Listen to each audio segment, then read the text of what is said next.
যখন আমি সুস্থ, এটার মূল্যায়ন আমি করি না। যখন আমার অবসর আছে, এটার মূল্যায়ন আমি করি না। তখন এইটাকে আমরা অন্যরকমভাবে ব্যবহার করি। আমাদের জীবনের সময়গুলোকে মূল্যায়ন করার জন্য চেষ্টা করি প্রিয় ভাইরা। মানুষ হতে পারবো না তাছাড়া আমরা। আর যাই হই, আমাদের যে মানবিক শান্তি, দেখবেন আমাদের শান্তি উঠে গেছে কেন? টাইম ম্যানেজমেন্ট না থাকার কারণে। আমাদের জীবন থেকে দেখবেন শান্তি নাই, আমাদের জীবনে টাইম বরকত নাই। আমরা বলি না, ওরে আল্লাহ, সপ্তাহ শুরু হতে হতে শেষ হয়ে গেল, বলি না? আমরা এরকম কথা বলি কিনা আপনারা বলেন? আরে দিন শুরু হতে হতে না শেষ হয়ে গেল। কাদের দিন শুরু হতে হতে না শেষ হয়ে যায়? যাদের দিন শুরু হয় সকাল 10টায়, এদের দিন শুরু হতে হতে না শেষ হয়ে যায়। আর ওই ফজরের আউয়াল ওয়াক্তে যখন উঠা হয়, উঠার পরে 10টা বাজতে বাজতে 2বার খাওয়া লাগে, এমন খিদা লাগে। আপনি কোথার থেকে আসেন? আপনি দিন শুরু আর শেষ সকাল ফজরের আজানের আগের থেকে আউয়াল ওয়াক্তে যদি ফজরের আজান হয়, মক্কা শরীফে আমরা 4টা 13-তে আমরা মক্কায় সালাত আদায় করতাম। 4টা 13-য় ফজর, 4টা 13-র পরে উঠে গল্প গুজব করে, এরপরে তাওয়াফ করে, এরপরে সকালের নাস্তা করে, এরপরে ঘরে আসে 6টা বাজে না, এক চক্কর শেষ। আপনি বলছেন দিন শেষ হয় না, দিন তো 7টা পর্যন্ত। এরপরে 3 ঘন্টা ঘুমানোর পরে 9টার থেকে উঠে তারপরে আবার 12টা পর্যন্ত আরেক দিন, জোহরের পরে আরেক দিন, আসর যদি আউয়াল ওয়াক্তে খালি হয়ে যায়, মাগরিব পর্যন্ত আপনার আরেক দিন, দিনই শেষ হয় না। আর আপনি কখন দিন শুরু হলো কখন, শেষ হলো কখন? আপনি ঘুমান রাত 3টার সময়, উঠেন সকাল 10টায়। আপনার ফজর কখন আর আপনার আসর কখন?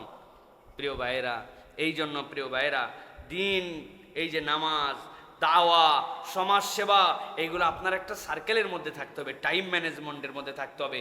দিনের ওজিফাগুলো যদি আপনার না থাকে, দিনের বরকত কোত্থেকে আসবে? ফজরের নামাজ পড়লাম, শাট করে উঠে দৌড় দিয়ে বের হয়ে গেলাম, ফজরের ওজিফাই আপনি আদায় করলেন না।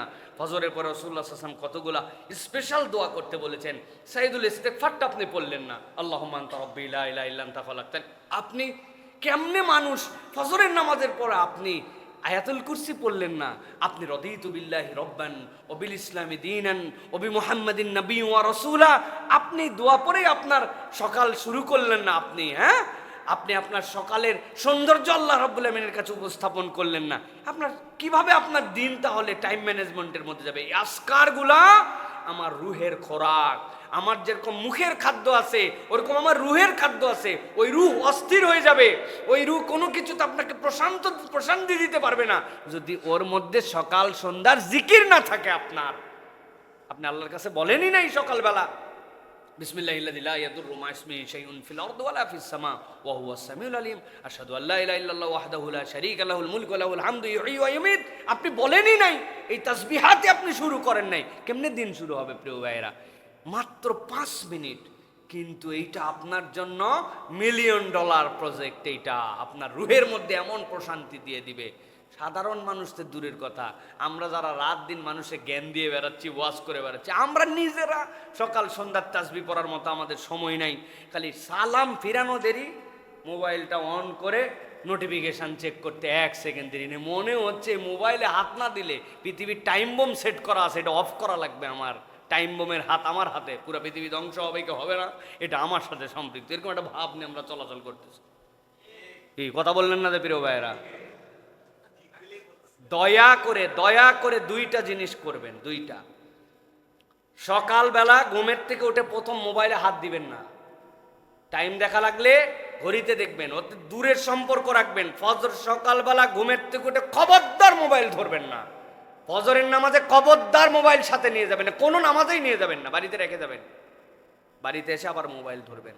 3 দিন প্র্যাকটিস করে দেখেন। সকালবেলা উঠে আমি মোবাইল ধরি না, সালাত আদায় করি, আজকার আদায় করি, তারপরে ভিতরে পেরেশানি, আরে কি নোটিফিকেশনটা আছে রে, কারা কারা জানে আমার মেসেজ দিয়ে শুয়েছে। কেমনে আপনারা মেসেজ দিল? আপনি না 3টায় লাস্ট মেসেজ চেক করে শুয়েছেন। আপনার পার্টির লোক সব তো 3টার সময় ঘুমাইছে, এরা কখন মেসেজ দিবে? এরা 10টার পরে দিবে। আপনি এত পেরেশান হওয়ার দরকার নেই। প্রিয় ভাইয়েরা, কম জ্বালায় কথা বলতেছি না, আল্লাহ রাব্বুল আলামিন আমাদেরকে বোঝার তৌফিক দান করেন। প্রিয় ভাই, তাহলে সময়ের মূল্যায়ন। তালেব ইলম যারা আসেন কথা শোনার জন্য, দয়া করে লাইন মতো আসেন প্রিয় ভাইরা। জীবনের বহুত পর্ব এখনো বাকি আছে। আপনি যে পর্বে ঢুকে গেছেন, ভবিষ্যৎ অন্ধকার হয়ে যাবে। এই পর্বের থেকে নিজ দায়িত্বে বের হয়ে আসেন। তাছাড়া মুসিবত আছে প্রিয় ভাইরা, বিরাট মুসিবত আছে প্রিয় ভাইরা। আল্লাহ আমাদেরকে বোঝার তৌফিক দান করেন। এরপরে 7 নম্বর, উত্তম আচরণ এবং যোগাযোগ দক্ষতা। একটা মানুষের উত্তম আচরণ লাগবে এবং যোগাযোগ দক্ষতা লাগবে। এটা হচ্ছে মানুষ হিসেবে মানুষকে নিজেকে উপস্থাপন করার জন্য আল্লাহ রাব্বুল আমিন আপনার আমার জন্য নিয়ামত দান করেছেন। আল্লাহ রাসূলুল্লাহ সাল্লাল্লাহু আলাইহি ওয়াসাল্লামের ব্যাপারে কি বলেছেন? ওয়া ইন্নাকা লাআলা খুলুকিন আযীম। আপনাকে উত্তম চরিত্রের উপর অধিষ্ঠিত করা হয়েছে। উত্তম চরিত্রের উপর অধিষ্ঠিত করার মানে কি? রাসূলুল্লাহ সাল্লাল্লাহু আলাইহি ওয়াসাল্লাম মডেল, এমন একটা মডেল হিসেবে আল্লাহ তাকে উপস্থাপন করেছেন যে আমাদের সুন্দরের যাবতীয় মডেল হচ্ছেন মুহাম্মদুর রাসূলুল্লাহ সাল্লাল্লাহু আলাইহি ওয়াসাল্লাম। এই জন্য উত্তম আচরণ আমাদের জন্য খুব গুরুত্বপূর্ণ। নবী করিম সাল্লাল্লাহু আলাইহি সাল্লামের ব্যাপারে সাহাবায়ে কেরাম বলতেন যে নবী করিম লাম ইয়াকুনিন নবী সাল্লাল্লাহু আলাইহি ওয়াসাল্লাম ফাহিশান ওয়ালা মুতাফাহিশান। নবী করিম সাল্লাল্লাহু আলাইহি ওয়াসাল্লাম ফাহিশাগিরি করতেন না, ফাহিশা পছন্দও করতেন না, এর উপরে নবী করিম সাল্লাল্লাহু আলাইহি ওয়াসাল্লাম ছিলেনই না। ওয়াকানা ইয়াকুল, আর রাসূলুল্লাহ সাল্লাল্লাহু আলাইহি ওয়াসাল্লাম বলতেন ইন্না মিন খিয়ারিকুম আহসানুকুম আখলাকা। তোমাদের মধ্যে উত্তম সে যার চারিত্রিকভাবে উত্তম, যে চারিত্রিকভাবে উত্তম সেই তোমাদের মধ্যে সর্বোত্তম। সুবহানাল্লাহ ওয়া বিহামদি। এই জন্য প্রিয় ভাইরা, চারিত্রিক উৎকর্ষতা এটা ভেতর এবং বাহির দুটা একত্রিত হতে হয়। বাহিরে মানুষটা এত ফ্রেন্ডলি, মানুষজন বলে হাসি মুখ ছাড়া কথাই বলে না, বাপরে বাপ কি আচার ব্যবহার, কি মাইল্ড, কি বন্ধু বৎসল, কিন্তু উনি উনার বাড়িতে যাওয়ার পরে দাজ্জালুল ইসলাম আছে না এরকম, হ্যাঁ, ইন্টারন্যাশনাল দাজ্জাল। উনার স্ত্রীর সাথে উনি খারাপ ব্যবহার করে, উনি ভিতরে যাওয়ার পরে একদম কটুবাক্য ছাড়া কথা বলে না, গালাগালি উনার তবিয়ত। এই ধরনের কিছু কুৎসিত চরিত্রের মানুষ আপনি দেখতে পাবেন প্রিয় ভাইয়েরা। এই জন্য আমাদেরকে ভেতর এবং বাহির এই দুই জায়গাতেই আমাদেরকে উত্তম আদর্শ উপস্থাপন করতে হবে। উত্তম আদর্শ ছাড়া আমরা আল্লাহ রাব্বুল আলামিনের কাছে উপস্থাপিত হতে পারবো না। উত্তম আদর্শ আপনার মধ্যে আছে, এটা প্রমাণ কি? রাসূলুল্লাহ সাল্লাল্লাহু আলাইহি ওয়াসাল্লামের জীবন থেকে কতগুলো জিনিস আপনার জীবন লাগবে। নবীজি ছোট বাচ্চা কাচ্চার সাথে খেলতেন। মদিনার শিশুদের এরকম এক্সেস ছিল, আহা কি মানুষ ছিলেন রাসূলুল্লাহ সাল্লাল্লাহু আলাইহি ওয়াসাল্লাম।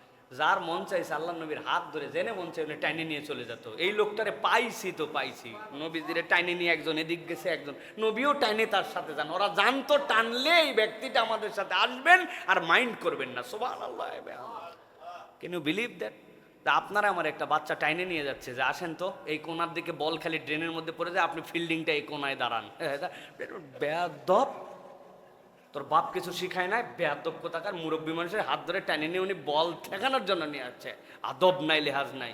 ঠিক এই রকম কাজটাই মদিনার শিশুরা নবী করিম সাল্লাল্লাহু আলাইহি ওয়াসাল্লামকে নিয়ে যেত যে আমাদের পার্টিতে লোক কম, অপর পার্টিতে লোক বেশি, আপনি দুধ ভাত, আপনি আমাদের সাথে আসেন। নবী করিম সাল্লাল্লাহু আলাইহি ওয়াসাল্লাম বাচ্চাদের সাথে খেলতেন, তাদের সাথে মিশতেন। সুতরাং আপনি বলতেছেন আমার খুব উত্তম আচরণ, কিন্তু আপনার বাচ্চাদের সাথে সম্পর্ক নেই। বাচ্চা কাচ্চা উল্টা আপনার আতঙ্কে থাকে। মসজিদে এসে খালি একটুখানি কথা বলছে, আপনি তো নামাজ কালাম শেষ করার পরে যে যারা যাচ্ছেন ওরে ওরে বাবা রে বাবা, ও আর জিন্দেগিতে মসজিদমুখী হবে না। এরকম অনেকগুলা খাটাস মার্কা বুড়া আছে না আমাদের?